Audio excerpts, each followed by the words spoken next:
తెలంగాణ ప్రజలందరికీ నమస్కారం. మరి ఈరోజు తెలంగాణ ఉద్యమకారుల గుర్తింపు కమిటీ వాళ్ళను ఈరోజు నేను అమర వీరుల జ్యోతి భవన్ ఏదైతే ఉందో మరి అందులో కలవడం జరిగింది. మరి రాములు నాయక్ గారు ఉండే, కోదండరామ్ గారు వచ్చినప్పుడే, శోభన్ రెడ్డి గారు ఉండే. మరి అందులో రాములు నాయక్ గారికి నేను ఇవ్వడం జరిగింది. ముఖ్యంగా అనేకమైన అంశాలతోని పొందుపరిచిన ఈరోజు అక్కడ చూస్తే రాష్ట్ర వ్యాప్తంగా చాలామంది గత కొద్ది రోజులుగా అక్కడికి వస్తూనే ఉండరు. ఈరోజు ఉద్యమ నేపథ్యంలో జరిగిన వాళ్ళ అనుభవాలు, తెలంగాణ ఏర్పడ్డ తర్వాత ఈరోజు జరుగుతున్నటువంటి పరిస్థితులపైన వాళ్ళు వివరణ ఇవ్వరు. మరి నేను కూడా మరి కొన్ని వినతులు నాకు ఈ తెలంగాణ ఏర్పడ్డ తర్వాత ఏం జరిగింది, ఏం జరుగుతుంది, దాని మీద తెలంగాణ ప్రజలు ఏమనుకుంటున్నారు, మరి వాళ్ళ భాగస్వామ్యం ఏముంది అనే దానిపైన నేను ఒక నివేదిక ఈరోజు వాళ్ళకి ఇవ్వడం జరిగింది. మరి ముఖ్యంగా అది ఇది ఇవ్వడం జరిగింది. మరి అందులో చాలామంది అక్కడ కలవడం కూడా జరిగింది. అయితే ముఖ్యంగా ఏంటంటే ఈరోజు తెలంగాణ ఉద్యమకారుల గుర్తింపు కమిటీ చైర్మన్ ప్రభుత్వ సలహాదారు కేశవరావు గారు, మరి ఈయన ఈ పెద్ద మనిషి గత ప్రభుత్వంలో సలహాలు ఇచ్చిండు. మరి గతంలో కేసీఆర్ గారికి ఏం సలహా ఇచ్చిండ్రు, ఏం అడ్వైజులు ఇచ్చిండ్రు, మరి ఎందుకు ఖతమైపోయింది, అక్కడ 10 ఏళ్ళు పదవి అనుభవించిండ్రు, వాళ్ళ బిడ్డను ఏది మన మేయర్ను చేసుకున్నాడు, మళ్ళీ అక్కడికి వెళ్ళి కాంగ్రెస్ పార్టీ అధికారంలో వచ్చినాక మళ్ళీ కాంగ్రెస్కి వచ్చిండు, మళ్ళీ ఇక్కడ దీనికి చైర్మన్, దీనికి ఇక్కడ కూడా ఏదో అడ్వైజర్గానో ఏదో ఉన్నాడు, మళ్ళీ వాళ్ళ బిడ్డను ఉమెన్ కమిషన్ చైర్మన్గా చేసుకుండు. ఇక గత 10 ఏళ్ళు అయినా కేసీఆర్ గారితో నుండి మరి ఏం సలహాలు ఇచ్చిండో, ఇప్పుడు మరి కాంగ్రెస్ పార్టీ అధికారంలోకి వచ్చింది, ఇంతకు వచ్చి కూర్చొని మరి ఏమి ఇస్తుండో, మొత్తానికి ఆయన చైర్మన్గా పెట్టిండ్రు. ఇక పొన్నం ప్రభాకర్ గారిని మంత్రి, కోదండరామ్ గారిని, అద్దంకి దయాకర్ను, రాముల్ నాయక్, శోభన్ రెడ్డి వీళ్ళందరినీ పెట్టిండు. యాక్చువల్గా నేను అద్దంకి దయాకర్ గారికి ఫోన్ చేసిన, మీకు వినతి పత్రం ఇట్లా నేను కూడా ఇయ్యదలుచుకున్నానంటే మీరు 1 గంటకు రమ్మంటే 1 గంటకు పోయి తోరకాల మీటింగ్ అవుతుంది, ఇవ్వడం జరిగింది. మొత్తానికి మనకు ఇంపార్టెంట్ విషయాలు ఈరోజు మనం మాట్లాడుకోవాల్సింది ఏంటనంటే తెలంగాణ ఉద్యమంలో కీలక పాత్ర పోషించిన విద్యార్థులు, నిరుద్యోగులు, ప్రభుత్వ ఉద్యోగులు, మరి అవుట్సోర్సింగ్ ఉద్యోగులు, కాంట్రాక్ట్ ఉద్యోగులు, రైతులు, సాంస్కృతిక కళాకారులు, ప్రకటన రంగ ప్రతినిధులు అంటే అడ్వర్టైజింగ్ ఏజెన్సీలు మరియు ఇతర ఉద్యమకారులకు న్యాయం చేయాలని, తెలంగాణ ఉద్యమ ఆశయాల అమలుపై సమగ్ర అధ్యయనం చేసి ప్రభుత్వానికి తగిన సిఫార్సులు చేయాలని విజ్ఞప్తి చేయడం జరిగింది.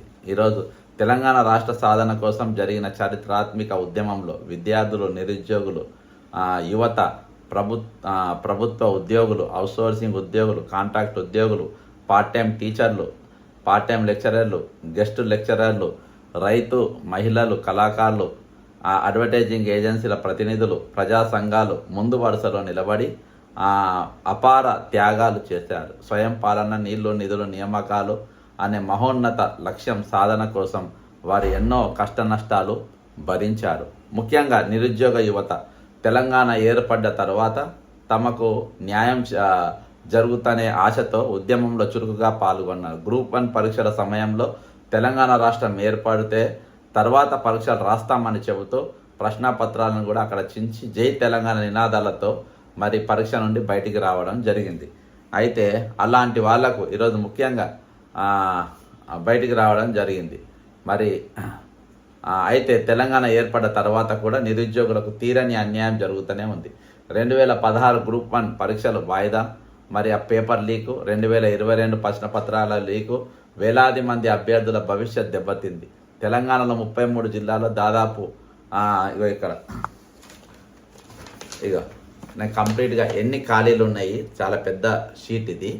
ఇది మొత్తం అన్ని డిపార్ట్మెంట్కి 2,67,316 పోస్టులు ఉన్నాయని, ఏ డిపార్ట్మెంట్ ఎన్నెన్ని ఖాళీలు ఉన్నాయో మొత్తం చూపించి ఇవ్వడం జరిగింది. మీరు మెడికల్ అండ్ హెల్త్ చూస్తే, medical and health civil surgeon, head of the departments, civil assistant surgeon, women assistant surgeon, medical officer, health officer, medical officer, multipurpose health supervisor, multipurpose supervisor M, dental assistant surgeon, orthodontist, dental technician, psychotherapist, psychiatrist, assistant physiotherapist, pathologist, pharmacist, assistant chemist, pathological cum biochemist, maternity assistant, audiologist, మా biochemical chemist, chemical examiner, bio medical engineer, audiology cum speech. ఇది ఒట్టి medical డిపార్ట్మెంట్లో 39,279 పోస్టులు. అయితే ఇప్పటికి వేసినాయి దాదాపు అత్యధికంగా ఇంట్లోనే వేసినారు మెడికల్ హెల్త్. దాదాపు 7,000 పోస్టులకు ఏమబడ్డాయి. 33 జిల్లాలో ఉండవలసిన పోస్టులన్నీ మెడికల్ హెల్త్ 39,279. అంటే రిటైర్డ్ కాని పోస్ట్, రిటైర్డ్ కల్పక అవి కానీ అవి వేరే. ఇంకా అదే తీరుగా ఈరోజు మీరు assistant engineer, junior technicals, hydrologist, geologist, assistant hydrologist, town planning officer, building advisor, building supervisor, ఇట్లా వివిధ రకాలుగా ఇవన్నీ కలిపింది.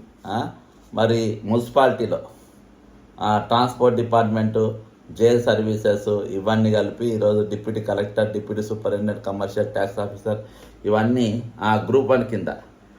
గ్రూప్ 1 కింద దాదాపు 1,703 పోస్టులు ఖాళీలు ఉన్నాయి. 1,307 పోస్టులు ఖాళీలు ఉన్నాయి. ఈరోజు క్యాడర్ పోస్టులు, ఓకేనా, ఇది ఖాళీలు ఉన్నాయి.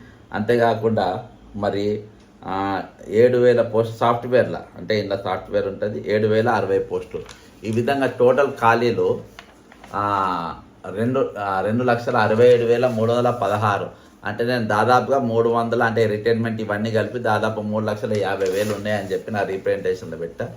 ఇవన్నీ ఉన్న ఖాళీలు, ఈ ఖాళీల చిట్టా మొత్తం ప్రభుత్వానికి ఎన్ని ఖాళీలు ఉన్న తెలంగాణ ఏర్పడ్డ నాటి నుండి, అంటే ముందు వరుసలో ఉన్న నిరుద్యోగులు, ముందు వరుసలో ఉన్న విద్యార్థులు, వాళ్ళకు ఉపాధి కల్పించాలి. తెలంగాణలో ఖాళీలు మొత్తం నింపాలి.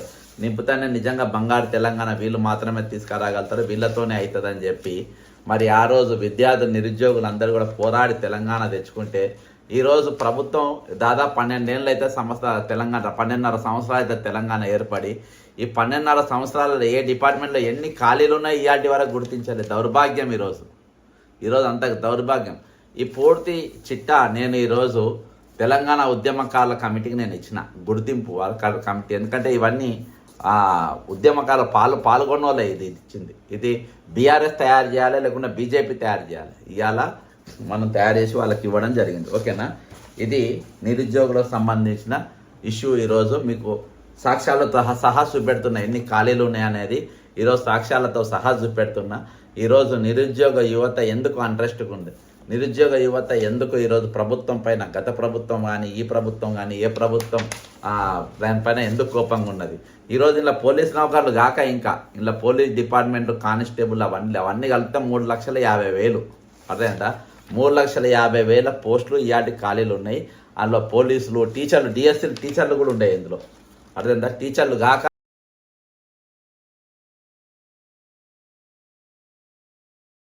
ఖాళీలు ఏంటంటే 2,67,316 పోస్టులు. ఈరోజు టీచర్లే ఒక 21,000 టీచర్లు, కానిస్టేబుళ్ళు దాదాపు ఒక 20,000 పైనే ఉంటాయి. ఈ రెండు కలిపితే దాదాపు 20,000-40,000 దాకా అవే ఉంటున్నాయి. కాబట్టి ఇవన్నీ కలిపితే దాదాపు 3.5 లక్షల పోస్టులు ఈరోజు ఉన్నాయి. ఇవన్నీ నింపడానికి ప్రభుత్వం ఏం చర్యలు చేపడుతుంది, ఎందుకు ఉదాసీనంగా ఉన్నది? ముందు వరుసలో ఉన్న దాదాపు 1,200 మంది విద్యార్థులు, యువతనే ఎక్కువ శాతం చనిపోయింది. ఈరోజు శ్రీకాంతాచారి మరి ఆత్మహత్యకి మొదలుపెట్టి తెలంగాణ కోసం తన త్యాగం మొదలుకొని ఈరోజు కంటిన్యూగా తెలంగాణ ఏర్పడే వరకు వాళ్ళ ఉద్యమాలు వాళ్ళ బలిదానాలు కొనసాగుతున్నాయి, ఎక్కడ కూడా ఆగలేదు. మరి ఈరోజు ఇన్ని పోస్టులు దేనికోసం ఖాళీలు వచ్చింది? ఈ పోస్టుల పైన ఎందుకు చర్చ జరగలేదు అసెంబ్లీలో ఇప్పటిదాకా? ఇన్ని డిపార్ట్మెంట్లో ఖాళీలు ఉండి ఎందుకు ఈరోజు పనిచేయలేకపోని పరిస్థితి? అర్థమైందా? ఎందుకు ఈరోజు అవుట్సోర్సింగ్ ఎంప్లాయీస్ను వాళ్ళని పర్మనెంట్ చేయకుండా, పోనీ వాళ్ళకు సరి అయిన జీతాలు ఇవ్వకుండా, వాళ్ళ ఏజెన్సీల మధ్యలో ఏజెన్సీలను పెట్టుకొని ఈరోజు ఆ ఏజెన్సీలను బినామీల ఏజెన్సీగా పెట్టుకొని, గత ప్రభుత్వం కూడా పెట్టుకుంది కొంతమంది మంత్రులు, ఈ ప్రభుత్వంలో కూడా ఏజెన్సీలను పెట్టుకున్నారు. ఆ ఏజెన్సీలకు పనులన్నీ ఇచ్చుకుంటా ఈరోజు వాళ్ళతో తక్కువ 15,000తో ఈరోజు జీతం పని చేయించుకుంటాం. 15,000-16,000 లేక 17,000 మ్యాక్సిమం. దాదాపు సగానికి ఎక్కువ పైసలు ఈరోజు జిఎస్టీ కానీ కటింగు వీళ్ళ దగ్గర టోటల్ కట్ చేసుకొని ఈరోజు ఈ పనులన్నీ కూడా ఎవరితో చేయించుకుంటుందంటే వాళ్ళు దాదాపు 5 లక్షల మంది అవుట్సోర్సింగ్ ఎంప్లాయీస్ ఈరోజు వాళ్ళతోని పని చేయించుకుంటున్న పరిస్థితి, చాలా జీతాలతోని. ఇది సుప్రీంకోర్టు యొక్క జడ్జిమెంట్కి వ్యతిరేకంగా, సమాన పని సమాన వేతనానికి వ్యతిరేకంగా. ఇంకా మళ్ళీ అత్యధిక విద్య, పార్ట్ టైం లెక్చరర్లు, పార్ట్ టైం టీచర్లు, వాళ్ళకి సరైన జీతాలు రావు. ఎంత పీరియడ్ చెప్తే అంతనే. పార్ట్ టైం ప్రొఫెసర్లు కూడా ఉన్నారు. ఎంత చెప్తే అంతనే. అదేంటా ఎన్ని క్లాసులు చెప్తే రోజుకి ఇన్ని క్లాసులు. మళ్ళీ ఎక్కువ శాతం వెట్టి చాకరీ చేయించుకునే వీళ్ళతోనే పార్ట్ టైం. మళ్ళీ ఎండాకాలంలో వీళ్ళకు గెస్ట్ లెక్చరర్లకు, గెస్ట్ టీచర్లకు కానీ, పార్ట్ టైం లెక్చర్ టీచర్లకు కానీ మళ్ళీ ఎండాకాలం హాలిడేస్లో వాళ్ళకి జీతాలు ఉండేవి. అదే ఎందుకంటే పిల్లలు రారు కాబట్టి మీతో పని చేయించుకుంటాను కాబట్టి. అంటే కూలీ లెక్క అయిపోయిన రోజువారీ కూలీ. ఎడ్యుకేటెడ్ లేబర్, వీళ్ళు ఎడ్యుకేటెడ్ లేబర్ కింద ఈరోజు లెక్చరర్లు కానీ, ఎంఏ ఎంఈడి చదివిన వాళ్ళు, బిఏ బీఈడి చదివిన వాళ్ళు గెస్ట్ టీచర్లుగా లేక గెస్ట్ లెక్చరర్గా పనిచేస్తారు. ఈరోజు మళ్ళీ ఆ జీతాలు కూడా 6 నెలలు, కొంతమందికి అయితే ఇప్పుడు 7-8 నెలలకెళ్ళి జీతాలు నా రోజు మెసేజ్ పెడతా ఉంటారు పార్ట్ టైం టీచర్లు, మాకు సోషల్ వెల్ఫేర్ స్కూళ్ళల్లో పనిచేసే వాళ్ళు. ఇప్పటి మాకు రెగ్యులర్గా మెసేజ్లు పెడతా ఉంటారు మా జీతాలు వస్తలేవని. వీళ్ళందరూ కూడా తెలంగాణ ఉద్యమంలో ముందు వరుసలో ఉన్నవాళ్ళు.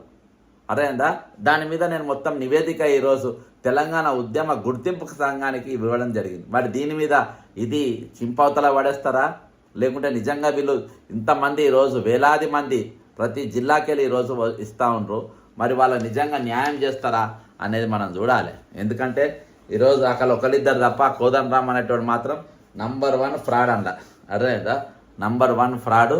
ఇక ఆయనంత మోసగాడు, ఆయనంత దయాకోరిగా మనం ఎవరిని చూడం. కాబట్టి ఈరోజు ఆయన ముఖం చూసి కాదు, టోటల్గా ఓవరాల్గా ఖచ్చితంగా వీళ్ళ న్యాయం జరగాలనే ఉద్దేశంతో మనము ముందు వరుసలో పోయి ఈరోజు నిలబడి వాళ్ళకి ఇవ్వాలని చెప్పేసి మనం కోరినాం. అంతేకాకుండా ఈరోజు కాంగ్రెస్ పార్టీ మేనిఫెస్టోలో చెప్పింది 4,000 నిరుద్యోగ భృతి ఇస్తామని చెప్పిండ్రు. 4,000 నిరుద్యోగ భృతి ఇయాటికి ఎన్ని రోజులు అయిపోయింది వచ్చి తెలంగాణ? 2.5 సంవత్సరాలు అవుతుంది. ₹1 అంటే ₹1 ఇయాటికి వాళ్ళకు నిరుద్యోగ భృతి ఇవ్వని పరిస్థితి. కాబట్టి ఈరోజు మీరు ఇచ్చిన ఏదైతే నీళ్లు నిధులు నియామకాలు ఒక ఉద్యమ నినాదంతో ఈరోజు మనం పెట్టుకున్నామో ఆ నినాదానికి పూర్తిగా తూట్లు పొడిచినటువంటి పరిస్థితి. ఇది పరిస్థితి. ఇక ఏది నియామకాలు. ఇప్పుడు నీళ్లు చూద్దాం. నీళ్లు నిధులు నియామకాలు అనే ఉద్యమ నినాదంతో నిధుల అంశంపై కూడా ప్రజల్లో అనేక ప్రశ్నలు ఉన్నాయి. మరి నిధులు ఏమైనా, అప్పులు ఎందుకైనాయి, దీని మీద కూడా నేను ఇవ్వడం జరిగింది. అంశంపై కూడా ప్రజల్లో అనేక ప్రశ్నలు ఉన్నాయి. ముఖ్యంగా కాళేశ్వరం కట్టిండ్రు, ఎంత ఖర్చు అయింది, ఉపయోగాలేంది, దాని మీద 17 బాహుబలి మోటార్లు మునిగిపోయినాయి. ఆ బాహుబలి మోటార్లు మునిగిపోయినాయి, దాని ఊసెందుకు ఎత్తుతలేరు? ఎందుకంటే అది సప్లై చేసింది ఎవరు? మేఘా కృష్ణారెడ్డి. అప్పుడు తెలంగాణను దోసుకుంటుందని చెప్పినాం, ఇప్పుడు తెలంగాణ దోచి పెట్టిండ్రు వీళ్ళు. 17,000 బాహుబలి మోటార్లు మునిగిపోతే దానిపైన ఇయాటికి చర్చ లేదు, దాని మీద ఒక యాక్షన్ లేదు, ఇయాటికి దాని మీద ఎటువంటి ఎవరిని సస్పెండ్ చేసింది కూడా లేదు. అదేందా? ఎందుకు? అది బీఆర్ఎస్ మాట్లాడేది, బీఆర్ఎస్ ప్రశ్నించది, కాంగ్రెస్ ప్రశ్నించది. ఎందుకంటే మేఘా కృష్ణారెడ్డి అందరికి ఎవరి మామూలు వాళ్ళకి ఇస్తారు కాబట్టి. ఇవాళ మీరు చూడండి, ఎవరికి ఏం కూడా ఎక్కడ కూడా మాట్లాడు. అదేందా? దానిది అయిపోయిందా? ఇక మిషన్ భగీరథ మనం చూసినాం. మిషన్ భగీరథ పాత ఇంటెక్ ట్యాంకులు, పాత పైప్ లైన్లు, ఇది మదర్ ఆఫ్ ఆల్ స్కామ్స్ అని అంటారు. అంటే ఒక స్కామ్ జరిగితే పాత దానికి అన్నిటికంటే పెద్ద స్కామ్ అని ఇది అంటారు. అందులో అప్పుడు జరిగినటువంటి అన్ని స్కామ్లలో ఇదొక పెద్ద స్కామ్. ఈ భారీ స్కామే జరిగింది. దీనిపైన ఎందుకు చర్యలు లేవు? ఎందుకు దీని మీద మాట్లాడలేదు? ఎందుకు మిషన్ భగీరథ మీద ఎంక్వైరీ చేయలేదు? అంటే మిషన్ భగీరథ మంచి కార్యక్రమం వీళ్ళు అనుకుంటుండ్రా? మన ఈటల రాజేందర్ కూడా బ్రహ్మాండంగా పొగుడుతుండ్రు. కాళేశ్వరం, మిషన్ భగీరథ చాలా గొప్ప కార్యక్రమాలండి. ఎందుకు గొప్ప కార్యక్రమాలని అంటే, మిషన్ భగీరథకు బీజేపీ ప్రభుత్వము మరి బైరం సింగ్ షేకావత్ బెస్ట్ ప్రోగ్రామ్ అని చెప్పి పార్లమెంట్లో అవార్డు ఇచ్చిండ్రు. ఆయన పార్లమెంట్లో కితాబ్ ఇచ్చిండ్రు, దానికి అవార్డు కూడా ఇచ్చిండ్రు. ఎట్లా అవార్డు ఇచ్చిండ్రు, ఏ రూపకంగా అవార్డు ఇచ్చిండ్రు అని చెప్పి గతంలో నేను బీజేపీ ఆఫీస్కి పోయి వాళ్ళకు వినతి పత్రం ఇచ్చిన. ఎట్లా ఇచ్చిండ్రో దయచేసి మీరు దీనిపైన శ్వేతాపత్రం విడుదల చేయాలని, అంతేకాకుండా దీనిపైన బహిరంగ చర్చకు కూడా నేను బీజేపీ వాళ్ళను ఆహ్వానించిన అమరవీళ్ళ స్తూపం దగ్గరికి. వాళ్ళు రాలేదు. కానీ ఏ విధంగా మంచి కార్యక్రమం ఏ విధంగా అయింది అని చెప్పాను. మరి దానికి ఖర్చైన నిధులు ఎంత, ఎక్కడికి వచ్చిందంటే లాస్ట్కు ఈ ప్రపంచంలో సొమాలియా లాంటి దేశాలు, పేద దేశాలు, ఏ దేశం కూడా ఎప్పుడు కూడా ఎక్కడ కూడా ఒక సెంట్రల్ జైలును కుదబెట్టడం మనం చూడలే. ఎక్కడ కూడా సెంట్రల్ జైలును కుదబెట్టడం మనం చూడలే. కానీ ఈరోజు ఒక తెలంగాణనే అది దక్కింది. Warangal central jail, bank of మహారాష్ట్రలో 1,050 1,050 కోట్ల రూపాయలకు ఈరోజు వరంగల్ సెంట్రల్ జైలు కుదబెట్టడం జరిగింది. వరంగల్ సెంట్రల్ జైలు ఎక్కడ విన్నామా? వరంగల్ సెంట్రల్ జైలు కుదబెట్టింది. నా దగ్గర డాక్యుమెంట్ ఉన్నది. దాని మీద ఎందుకు విచారం లేదు ఇవాళ? ఎక్కడైనా సిగ్గుపోతుందా లేదా? ఇది ఆత్మగౌరవమా? ఇది స్వయం పాలన? అదేందా? ఆ పైసలన్నీ ఎక్కడికి పోయినాయి? ఎవరి జేబులో పోయినాయి? ఎవరి జేబు నింపింది? ఈరోజు ఎవరో సెంట్రల్ జైలు కుదబెట్టి ఈరోజు పైసలు తెచ్చిన దాఖలాలు ఎక్కడ మనం చూసినామా? ఇది పాలన? దీనికోసమా 1,200 మంది విద్యార్థులు ఆత్మ బలిదానాలు చేసుకున్నది? నిరుద్యోగులు ఆత్మ బలిదానాలు చేసుకున్నది? తెలంగాణ యువత త్యాగాలు చేసింది దేనికోసం? ఉద్యమం దేనికోసం జరిగింది? సకల జిల్లా సమ్మెలో వీళ్ళందరూ కూడా ఎందుకు పాల్గొన్నారు? ఇవన్నీ కూడా పెట్టి నేను ఈరోజు నా వినతి పత్రంలో ఇవన్నీ పెట్టిన. ఎందుకంటే దీనిపైన ఎవరు మాట్లాడు, ఎవరు జరగరు.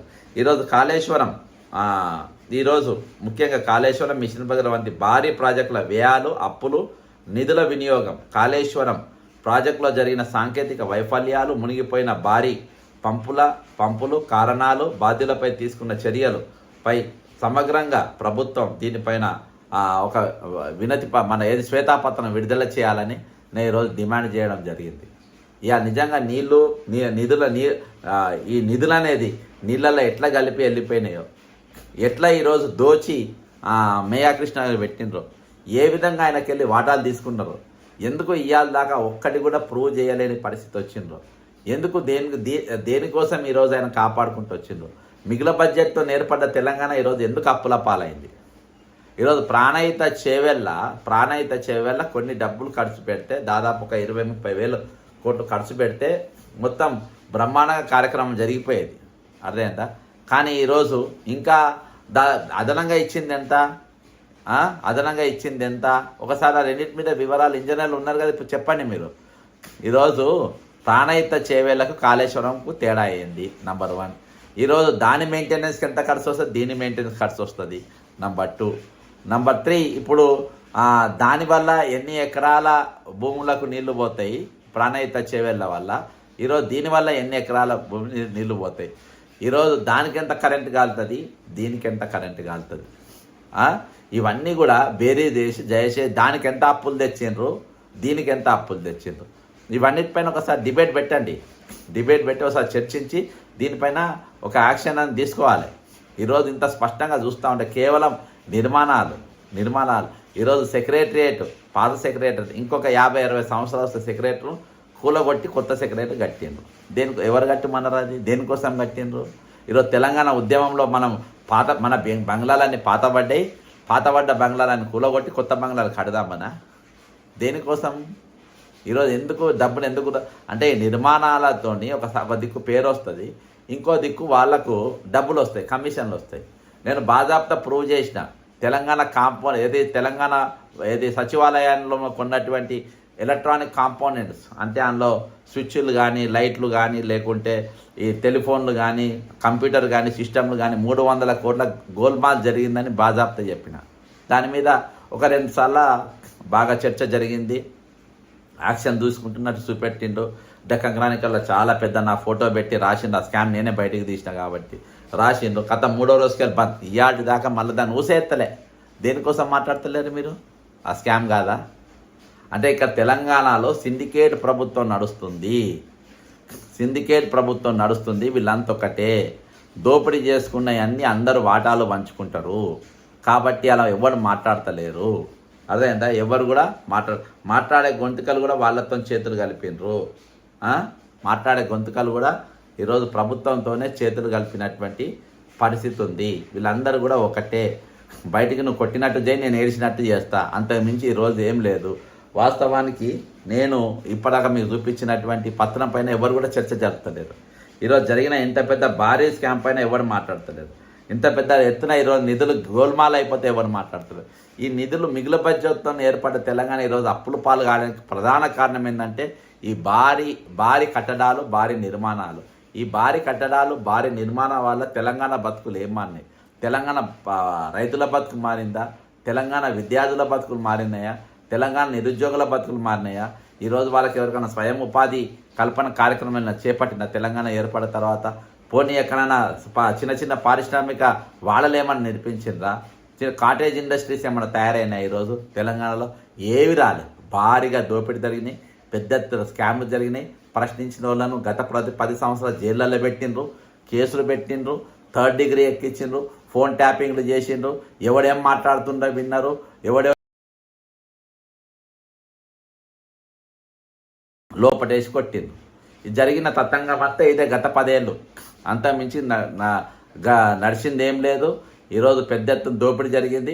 అప్పుడు బాగునేనా ఇప్పుడు బాగునేనా అని నోట్లో మైకులు పెట్టి అడిగే పరిస్థితి ఉన్నది.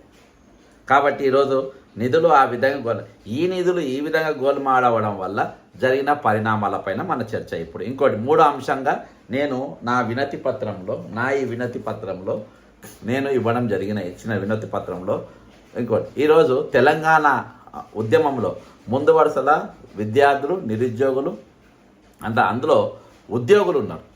ఉద్యోగులకు బ్రహ్మాండ ప్రతి నెల వాళ్ళ జీతం వాళ్ళకు వస్తుంది. వాళ్ళ తెలంగాణ ఉద్యమంతో వాళ్ళ పని లేదు. రిటైర్డ్ కాగానే వాళ్ళ పైసలు వాళ్ళకు వస్తున్నాయి. వాళ్ళకి డిఏలు వాళ్ళకి రెగ్యులర్గా వస్తున్నాయి. వాళ్ళ పిఆర్సీ వాళ్ళకి రెగ్యులర్ వస్తుంది. మరి ఏం నొప్పి అయినా వచ్చింది? ఆత్మగౌరవం కోసం, స్వయం పాలన కోసం. మన తెలంగాణలో మా ముఖ్యమంత్రి మమ్మల్ని పాలించాలి, మా పాలన మా చేతిలో ఉండాలి అని ఉద్యోగులందరూ కూడా మిలియన్ మార్చ్లో పాల్గొన్నారు. ఇంకోటి సకల జన సమ్మెలో పాల్గొన్నారు. పెన్ డౌన్ చేసిండ్రు. ఈరోజు తెలంగాణ వచ్చింది. మరి ఏమైంది ఈరోజు ఏమైంది? వాళ్ళకు వచ్చింది పరిస్థితి ఏంది? రిటైర్మెంట్ అయితే ఇవ్వాల్సిన బెనిఫిట్స్ ఇస్తలేరు సార్. ఎక్కడికి వచ్చిందంటే డిఏలు లేవు, 5 డిఏలు లేవు. 6వ డిఏ కూడా వచ్చింది, 6వ డిఏ కూడా లేదు. రెండేనాయా? నంబర్ 3వది పిఆర్సీ లేదు. సరే, ఇవన్నీ ఇస్తలేరు కదా. ఆ రోజు తెలంగాణ కోసం పెన్ డౌన్ చేసినాం, సకల జిల్లా సమ్మె చేసినాం, బతుకమ్మలాడినాం, వంట వార్పులు చేసినాం. ఈరోజు మా తెలంగాణ వచ్చింది. మాకు డిఏలు ఇవ్వమంటే, పిఆర్సీలు ఇవ్వమంటే ఇస్తలేరు. ఉద్యమం చేద్దామంటే ఉద్యమ నాయకులు మాట్లాడతలేరు. మాకు రావాల్సిన వాటి కోసం పెన్ డౌన్ చేయలేకపోతున్నాం, మాకు రావాల్సిన వాటి కోసం అడగలేకపోతున్నాం, మాకు రావాల్సిన పిఆర్సీ కోసం ఉద్యమం చేయలేకపోతున్నాం, మాకు రావాల్సిన డిఏల కోసం నిలవలేకపోతున్నాం. ఫైనల్గా మాకు రావాల్సిన మా రిటైర్డ్ బకాయిల కోసం కూడా మేము గొంతెత్తి గట్టిగా అడగలేకపోతున్నాయి. మళ్ళీ ఒక సంఘం కాదు, 207 సంఘాలు ఉన్నాయి. ఈరోజు 207 సంఘాలు ఉన్నాయి. మళ్ళీ ఈరోజు సిపిఎస్ను అంటే పెన్షన్ లేని కూడా 2004 తర్వాత నౌకరీ చేసే వాళ్ళ ప్రభుత్వ నియామకాలైన ఎవరికి పెన్షన్ లేవు. వాళ్ళ పెన్షన్లు ఇస్తామని మేనిఫెస్టోలో పెట్టింది ప్రభుత్వం. 2.5 సంవత్సరాలుగా అడిగింది మేనిఫెస్టోలో పెట్టి. అది అడగలేకపోతున్నాం. ఎవరు మాట్లాడలేకపోతుండ్రు, భయభ్రాంతులకు గురవుతుండ్రు. దేనికోసం అవుతుండ్రు? ఎవరి కోసం అవుతుండ్రు? ఎవరు ఎందుకు మాట్లాడతారో దీనిపైన ఆ అంశం కూడా దీంట్లో పెట్టిన. ఈరోజు రిటైర్మెంట్ బకాయిలు అందక దాదాపు 100 మంది, నా దగ్గర ఉన్న రికార్డు ప్రకారం 100 మంది చచ్చిపోయారు. మాకు చెప్పని వాళ్ళు దాదాపు 300 మందే చచ్చిపోయి ఉంటారు. అర్థమైందా? దేనికోసం జరుగుతుంది జాప్యం? ఆ నిధులను ఎక్కడికి పోయినాయి? ఆ నిధులను ఎక్కడ పెట్టిండ్రు? వీళ్ళకి ఇవ్వాల్సిన బకాయిలు వీళ్ళకి ఇవ్వకుండా ఈరోజు ఎక్కడ ఖర్చు పెట్టి పంపించిండ్రు? హెల్త్ స్కీమ్లు అడగకముందే. ఈరోజు జడ్జిమెంట్ ఇచ్చినా వాళ్ళ పైసలు వాళ్ళకి ఇయ్యరు. ఈరోజు కొన్ని వేల కంటెంప్ట్ కేసులు ఉన్నాయి. రాష్ట్ర హైకోర్టు జడ్జిమెంట్ ఇచ్చారు, వాళ్ళ పైసలు వాళ్ళకి 8 వారాలు ఇవ్వండి, 6 వారాలు ఇవ్వండి, 4 వారాలు ఇవ్వండి. అసలు ఈయననే వినరు. హైకోర్టు జడ్జిలు చెప్పినా, ఈరోజు జడ్జిమెంట్ ఇచ్చినా ఈరోజు ఈయనని పరిస్థితి. ఆత్మగౌరవ తెలంగాణకు వచ్చింది. ఈరోజు ఏమిందామని చెప్పి మీరు ఉద్యమకారులందరినీ పిలుస్తుంటారు. ఈ సమస్యలని ప్రభుత్వానికి తెలియదా? నిజంగా తెలంగాణ ఏర్పడిన తర్వాత ఈరోజు మన స్వేచ్ఛ ఉందా? స్వేచ్ఛగా మాట్లాడుతున్నామా? స్వేచ్ఛగా తిరగలుగుతున్నామా? ఈరోజు రోజున ఎంబడి పోలీసులు వస్తారు. రోజు ఎక్కడికి పోతే అక్కడికి. ఇవాళ అక్కడికి పోతే అక్కడికి వచ్చింది, సాగుకు పోతే సాగుకు వస్తారు, దినాలకు పోతే దినాలకు వస్తారు, పెళ్లికాడికి పోతే పెళ్లికాడికి పోతారు, సుట్టపోలింటికి వస్తారు. ఎక్కడ పోతే అక్కడ నా వెనుక ఫాలో అవుతూనే ఉంటారు. ఇదేనా స్వేచ్ఛ? ఇదేనా మన స్వేచ్ఛ వాయువులు పీల్చుకున్నది? ఇదేనా ఆత్మగౌరవం? ఇదేనా ప్రశ్నించే తత్వం? ఇదేనా ప్రజాస్వామ్యం? తెలంగాణ నడుస్తుంది ఇదా? ఈరోజు 207 సంఘాలు అడిగాయి. మీరు ఎందుకు అడుగుతలేరని చెప్పి మేము పోయి అడిగితే మా గొంతు నొక్కుతారు. ఇంత దౌర్భాగ్యం, ఇంత దాష్టికం ప్రతిపక్షాలు దాటవి చేస్తలేవు. ఈరోజు బాజాప్తా కేంద్ర మంత్రి కిషన్ రెడ్డి గారు 16,000 కోట్ల విలువైనటువంటి 40 లక్షల మెట్రిక్ టన్నుల బొగ్గు మాయం అని ఉత్తరం రాస్తే ఏమైందో తెలియదు. 2 రోజుల తర్వాత అయినా వాపసు తీసుకుంటారు ఆ స్టేట్మెంట్. అసలు ఆ బొగ్గు పోయిందా పోలేదా? పోతే ఎక్కడని చూపి దోపిడీ ఏ స్థాయికి వచ్చిందంటే ప్రశ్నించాలి ప్రతిపక్షాలు ఒక ఉత్తరం రాసి మళ్ళీ వాపసు తీసుకుని ఆయన బొగ్గు గనుల మంత్రి మళ్ళీ కిషన్ రెడ్డి గారు అంటే ఆయన తెలియదు ఆయన బొగ్గు గురించి ఉందో పోయిందో బరాబర్ పోయింది. దాని మీద విజిలెన్స్కి ఇస్తే అక్కడికి వస్తారు పోలీసులు. విజిలెన్స్ కమిషనర్ నాకు అక్కడ ఉన్నాడు, నాకు అపాయింట్మెంట్ ఇయ్యాడు. ఏం జరుగుతుంది ఈరోజు తెలంగాణలో? ఈరోజు పైసలు వీళ్ళకి అంటే సిపిఎస్ ఉద్యోగులను ఓపీఎస్ మారుస్తాం ఇచ్చిన హామీ కూడా అమలు చేయలేకపోయింది. అదే అంటే తెలంగాణ ఉద్యమంలో ప్రభుత్వ ఉద్యోగులు సకల జనుల సమ్మె, మిలియన్ మార్చ్ వంటి కార్యక్రమాల్లో కీలక పాత్ర పోషించారు. అయితే ప్రస్తుతం 5 డిఏలు అంటే ఇప్పటిది కలిపి 6వది పెండింగ్లో ఉండటం, కొత్త పిఆర్సీ అమలు కాకపోవడం, పదవి విరమణ చేసిన ఉద్యోగులకు gratuity, GPF, commutation, leave encashment వంటి ప్రయోజనాలు సకాలంలో అందకపోవడం తీవ్ర ఆందోళన కలిగిస్తుంది. సిపిఎస్లు ఉద్యోగులను ఓపీఎస్లోకి మారుస్తామని ఇచ్చిన హామీ కూడా అమలు కాలేదు. దీని మీద సంఘాలు మాట్లాడతలేవు, ప్రశ్నించలేవు, అడుగుతలేవు, ఒక ఉద్యమ పిలిపిస్తలేరు, ఏది లేదు. ఈరోజు ప్రభుత్వం భజన చేసుకుంటూ ఉంటున్నాయి సంఘాలు, ప్రభుత్వాలకు అడుగులు మడుగులొత్తుకుంటున్నాయి ఈ సంఘాలు. వాళ్ళకు ఈరోజు వాళ్ళ భజన చేసుకుంటున్నాయి, వాళ్ళ పాటలు పాడుకుంటూ తిరుగుతూ ఉంటారు ఈ సంఘాలు. ఈరోజు ప్రభుత్వ ఆర్థిక పరిస్థితి బాగలేదని చెప్పి సంఘాలే వాళ్ళ డోలు కొట్టే పరిస్థితి ఉన్నది. తెలంగాణ ఏర్పడిన తర్వాత ఈ రోజు వరకు పెండౌన్ లేనే లేదు. గత పార్టీ హయాంలో ఉన్నప్పుడు శ్రీనివాస్ గౌడ్ గారు కానీ లేకుంటే మమతా గారు కానీ వాళ్ళు పూర్తిగా ప్రభుత్వంలో వాళ్ళు ఉండే, ఆయన ప్రభుత్వంలో మంత్రిగానే ఉండే ఏకంగా. ఇక ఏడున్నది చెప్పు, ఏడో నడిచింది చెప్పు. కాబట్టి ఈరోజు మన పరిస్థితి ఎట్లుందంటే అత్యంత దయనీయంగా పరిస్థితిలో ఈరోజు మనకున్నది. దాని కనీసం దాని గురించి మాట్లాడడానికి వీల్లేదు, అడగడానికి వీల్లేదు, ఎవరిని మాట్లాడిన పరిస్థితి ఈరోజు లేదు. ఈరోజు దయనీయంగా పరిస్థితిలో ఈరోజు వీళ్ళందరూ కూడా తయారయ్యారు. 25,354 మంది ఈరోజు రిటైర్డ్ అవుతారు. అందులో దానికి జాబ్ క్యాలెండర్ రిలీజ్ కాదు, ఆ పోస్టు నింపరు. ఆ బరువంత ఎవరి మీద వేస్తారు? అవుట్ సోర్సింగ్ మీద వేసి వాళ్ళతో పని చేపిస్తున్నారు. ఎంత దౌర్జన్యం చెప్పండి. రిటైర్డ్ అయిన వాళ్ళ నౌకర్లు అవి నింపకుండా ఆ పని భారం అంతా ఈరోజు అవుట్ సోర్సింగ్ వల్ల మీద వేసి వాళ్ళతో పని చేపిస్తున్నట్టు పరిస్థితి. అర్థమైందా? ఇంత భయంకరమైన పరిస్థితి ఉందిగా మీరు అర్థం చేసుకోండి. ఇక ఇందులో తెలంగాణ ఉద్యమంలో మరొక వీళ్ళు ఈరోజు అడ్వర్టైజింగ్ ఏజెన్సీలు గత ప్రభుత్వంలో వాళ్ళకు కొద్దో గొప్ప అందరికీ పన్ను దొరికేది. తెలంగాణ వచ్చిన తర్వాత మా రాష్ట్రం వస్తుంది, మేమే చేసుకుంటాం. ఈరోజు ఆంధ్ర పాలకులు, ఆంధ్ర కంపెనీలు మొత్తం దోచుకపోతున్నాయి. ఏదేమైనప్పటికీ మాకు కూడా పని దొరికినాయి. అయినా కానీ మా ఆత్మగౌరవం, మా స్వయం పాలన, మా తెలంగాణ అని చెప్పేసి అడ్వర్టైజింగ్ ఏజెన్సీలు అందరూ కూడా ముందు వరుసలా ఆ రోజు తెలంగాణ ఉద్యమంలో ముందు వరుసలో వచ్చి నిలబడ్డారు వాళ్ళు. ఏ బోర్డు చూసినా ఉద్యమాలే, ఏ బోర్డు చూసినా కేసీఆర్ ఫోటోలు, ఏ బోర్డు చూసినా శ్రీకాంతాచారి గారి ఫోటోలు, ఎక్కడ చూసినా ఉద్యమకారుల ఫోటోలు మొత్తం వేసి